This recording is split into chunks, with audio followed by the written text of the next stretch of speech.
Hi guys, welcome back to another Auntie Tay takeover with the Craft Scraps. I'm Lauren from the Craft Scraps. So today's takeover is especially for my beginner crafters.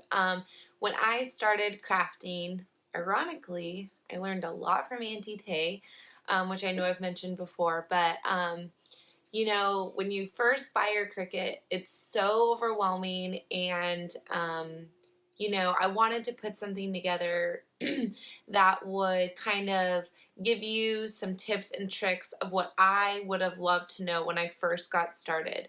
So this isn't necessarily a tutorial video. It's more of a video for if you're just getting started or if you don't know where to start. Hopefully this video will help you kind of point you in the right direction. So that's pretty much it. So if you want, you can go subscribe to my channel, The Craft Scraps. Also on my Instagram is The Craft Scraps. It's the craft_scraps. I'm on Facebook. I have all that social media. I'll list it all below if you want to follow me. Also on Auntie Tay, I know you know by now, but I also have a code with her. So anything you shop, you can use my code, the Craft Scraps, all lowercase, and get 10% off. And as always, no pressure to do that. So I know you can kind of see the gamut of my craft area right now, and it is not very clean. But you know what? This is the real craft corner. And yeah, so let's get into the video. Alright, so the first tip that I want to share is know that there will be a learning curve. It is so overwhelming when you first get your Cricut machine. When I first bought my machine, I bought it with the intention of making a stencil to put on a bunch of champagne flutes for my friend's bridal shower, and that was really the sole reason I bought my Cricut. And I thought I was gonna go get my Cricut, I was gonna bust out this stencil, I was gonna get all my glasses done, and if you've been crafting for just a little bit with your Cricut, you know that that did not happen. I was looking at YouTube videos, I was on Facebook groups, I mean, it was crazy. So just be patient with yourself and know that there's such a huge learning curve. Some things that helped me greatly kind of get over that learning curve, or at least kind of help me along the way, was first and foremost, and if you're on this channel, you already know, but to watch YouTube videos. Even if you don't have a craft in mind, just start Googling or, you know, searching for things on YouTube, and that can totally help you. Also, something that super helped me get like real-time answers was joining Facebook groups. There are tons of Facebook groups, you know, everything from like, you know, Cricut for beginners, Cricut for dummies, you know, just tons of stuff that can help you. I know one of the projects I wanted to do was I made a LaCroix can costume for myself one Halloween, and I needed to know how to cut the felt. I had no clue, and the Facebook group was really able to help me complete that project. And they told me, you know, you need to bond your felt before you cut it. You need to do this, you need to do that. They helped me get an SVG off the internet. It was amazing. Could not have done it without my Facebook group. So tip number one is there will be a learning curve. Be patient with yourself and use your resources. So tip number two that I have for you guys is learn the Cricut language. This was something that was so frustrating to me. I would be in a Facebook group or watching a video, and they're talking about HTV, they're talking about 651, 631, and I like had no clue what they were talking about. So just learning the Cricut language. And that can be as simple as Googling it. You could just Google what does well mean in Cricut and you'll get it right there. There's so many terms that I literally could just do a whole video on terms, but to me, I think the key ones that helped me was learning what weld is versus attach. And so welding is basically attaching everything together, but it gets rid of the overlapping lines. So this is what you want to use if you're trying to like really merge like two shapes together so it's one, or merge letters together so they connect and so that they cut out all together. So specifically, weld is super, super, super, super important in using script fonts. So anything that is like cursive or has a tail and is meant to be connected, you're going to want to ungroup all of that and weld all of your text together. That is the one thing, if you're in a Facebook group, and I'm not me personally, but I've seen it happen. If you're in a Facebook group and you post something and your text is not welded or connected and it's a script font, people will let you know. That is all I have to say. People will let you know. So that is one of the number one tips of the trade, pro tips, whatever you want to call it, is weld your script text. On my Instagram, I asked, what would you guys want to know? And that was one of the number one things people said. So welding. Also, another term in design space, I think that's really helpful to know what it does is flatten. So flattening, if you take an image and you flatten it, it makes it a printable image. So it goes from having all of these layers, these different color layers that you would have to cut out of, different pieces of vinyl into one image that you can just print from your printer. And then you cut it with your Cricut. So that's where the term print then cut comes from. So you print the image on your printer and then you cut it with your Cricut. That's something that it sounds super advanced, and I was afraid to do print then cut for a long time, but I swear it is like one of the best features ever. And if you want to get something done really quick, print then cut can be your best friend. But with print then cut, you got to make sure you're using the right materials. So anyways, I went on a little soapbox there for a little bit. So tip number 3 is, and this isn't really a tip, but it is, what do you actually need to get started versus what is just nice to have. Nice to have is a printer. Do you need a printer to get started? Absolutely not. Also a nice to have is a heat press. Do you need a heat press to get started? Absolutely not. An iron works perfectly fine. But what you do need to get started, for me anyways, what I think, and actually funny story, when I first bought my Cricut, I had to go to Michael's like 3 times that day because I had no clue what I needed. I thought all I needed was the Cricut. I could take that, go home, and start crafting it out. Not the case. You need tools, you need materials, you need all that stuff. So for me, what I think the basic materials you need are the basic tool set, and so I have some of those tools behind me. So basically the tool set will come with these tweezers, this weeding tool, so this is just what you weed your vinyl with, and then this little scrapey guy. My tool set also came with this paper cutter, which honestly, I don't really use it that much, but it's something that's, it just came with the set, so it's nice to have. So some other things that you're going to want to invest in when you get started is some basic vinyl.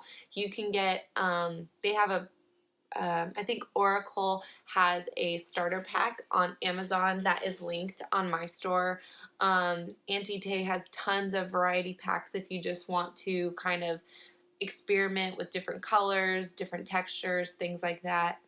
Another material that you'll probably want to invest in is HTV if you're wanting to do clothes or shirts or anything like that. And HTV is so versatile. You can do so much with it, so much more than just ironing it onto clothes. You can put it onto wood, you can put it onto paper. Honestly, it is probably one of the most versatile materials in my opinion. Other than that, anything you really need, transfer tape. Transfer tape you 100% need, because transfer tape, if you're using vinyl, basically takes it off the carrier sheet, and so you could stick it onto whatever you're putting it on. My favorite transfer tape right now, which I've talked about in probably every video since I got it, is this masking transfer tape from Auntie Tay. And I think Tanner did a whole video on this masking tape. This stuff is awesome. It is like butter. And I'm not just saying that because, you know, Auntie Tay sponsors me, but this stuff is freaking amazing, and I would buy it even if I didn't work with her. I would buy that stuff. It is awesome. So transfer tape is another essential item that you do need to get started, especially if you're going to be doing crafts with vinyl, or crafts mainly with vinyl, because that's mainly what the use is for. So some other things you want to get started with are blanks. So if you hear the word blanks thrown around, basically all that means is like blank coffee mugs, blank wine glasses, blank plates, canvases, anything like that. Coffee mugs and wine glasses, girl, the dollar store will be your best friend. I promise you that. The dollar store wine glasses are my all-time favorite. I just did a whole video on a coffee mug that I got from the dollar store. The possibilities at the dollar store are endless. Dollar store and Michael's for canvases, they have, you know, like their bulk variety packs. I have a bunch buried down underneath here, but though your bulk buys from Michael's, those are also going to come in super handy, and you can just experiment and not feel guilty for if you ruin something or anything like that. Okay, tip number 4, quattro. Okay, so tip number 4, and I still forget to this day, and someone on my Instagram mentioned that I had to mention this, so mirror your HTV. Mirror your heat transfer vinyl before you cut it, for the most part. I'll talk about the exception in a second, but if you do not mirror your HTV before you cut it, and if you do not turn it shiny side down, you're going to waste all of that HTV. I cannot tell you how much HTV I have wasted because I did not mirror it, or I had it turned on the wrong side. So that is, if you don't learn anything else from this today, mirror your gosh darn HTV. It is so important. I did a whole canvas. I swear I had like this much tiny text, and I didn't mirror it, and I didn't realize it until it was like 3/4 of the way done cutting, and it was a very sad day for me. But anyways, mirror your HTV. The only exception is with most printable HTVs. I know Auntie Tay has some. I think I have some buried back there. Printable HTV, you do not mirror. You don't mirror it, and you cut it printed image side up. I'm trying to think if I've done a video with her lately. Oh, the Mother's Day canvas tutorial a couple videos back on Auntie Tay's channel. I did use printable HTV, so you can check that out if you want. But mirror your HTV, girl. Okay, good. Tip number 5 is, someone asked on my Instagram, do you really need to save your scraps? Me, I'm kind of a hoarder, as you can see behind me, but my answer is save your scraps. Save your scraps. Because cardstock scraps, vinyl scraps, HTV scraps. Obviously, if it's like, you know, this big or something, we don't need to save that. But anything else, I would save. These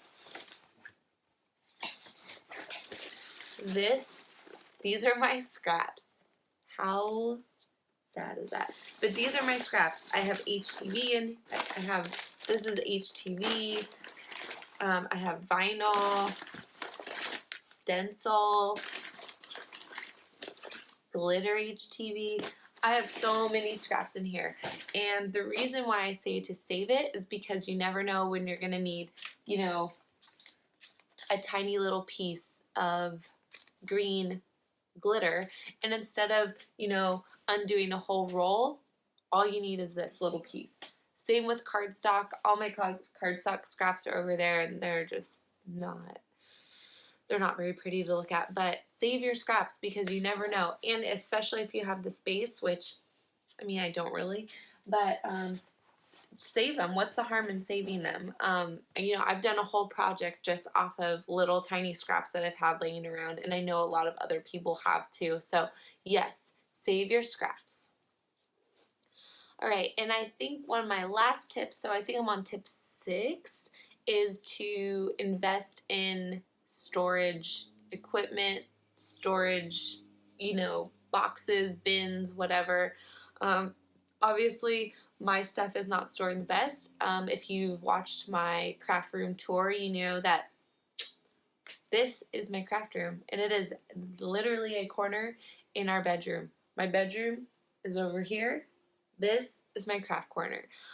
So you can see up here that I've invested in some pegboards. These are from IKEA, so they're a little sturdier and they came with like fasteners and stuff. But these pegboards are great because I really need to store upwards because I don't have a lot of space around here. Also, probably the #1 question is, where do I get, what are these bad boys to store the vinyl? All these are plastic bag holders from IKEA. That's it. I think they're like $4 each. And they are awesome, as you can tell. These, I mean, one of my bestest investments. However, I will warn you now that these come with, you know, like little stickies, so you could just like stick it to the wall, because they're just meant for, you know, super light plastic bags. They're not meant for all this weight. So when I originally hung them up, I did not screw them into the wall, and they just came crashing down one night when we were sleeping, and it scared the heck out of both of us. So my recommendation is to screw them into the wall, which is what I've done here. Other storage equipment that, you know, I don't have, but I know that like Tiffany from OC Vintage Charm has, and she makes all beautiful looking, is like those little rolly carts from Michaels, or IKEA I think has them too. But really just investing in making your space organized and neat.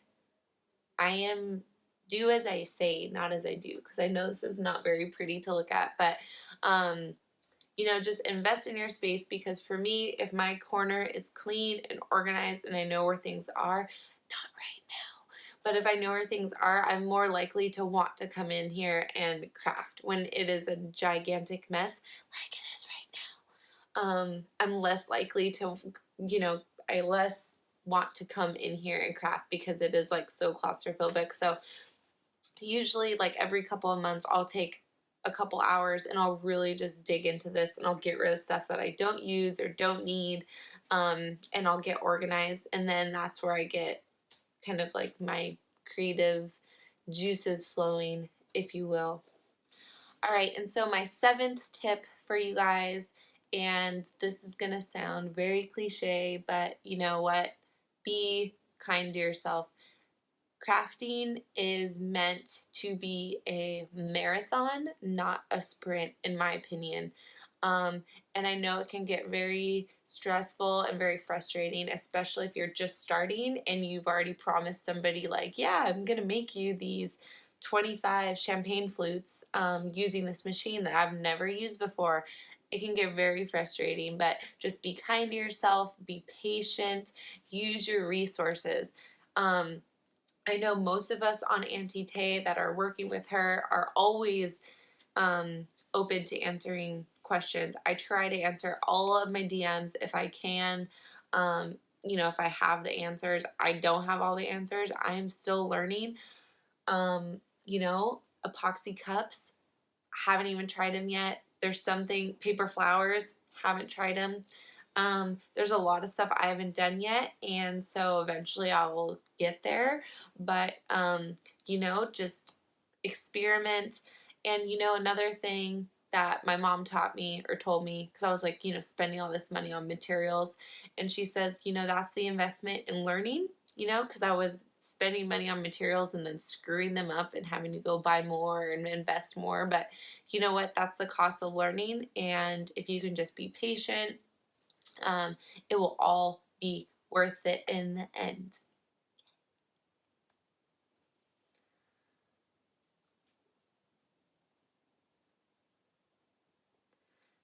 All right, you guys, that's all my tips and tricks for you. And actually, there is one thing I forgot to mention in the very beginning.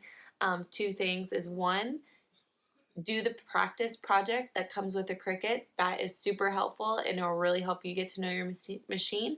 And two, I get asked this all the time, what software do we use to, you know, use our Cricut to craft? It's called Design Space, and I believe you need a Cricut to use it. So you can't just use Design Space if you don't have a Cricut because they're linked together. But Design Space is the software. All right, so that's all I have for you guys. I hope it was helpful. Honestly, I could do a 2-hour video on this one, but I wanted to make this one short and sweet and easy. So if you have more questions or if there's more things that you want me to talk about, I'm happy to do a part 2. And with that being said, happy crafting.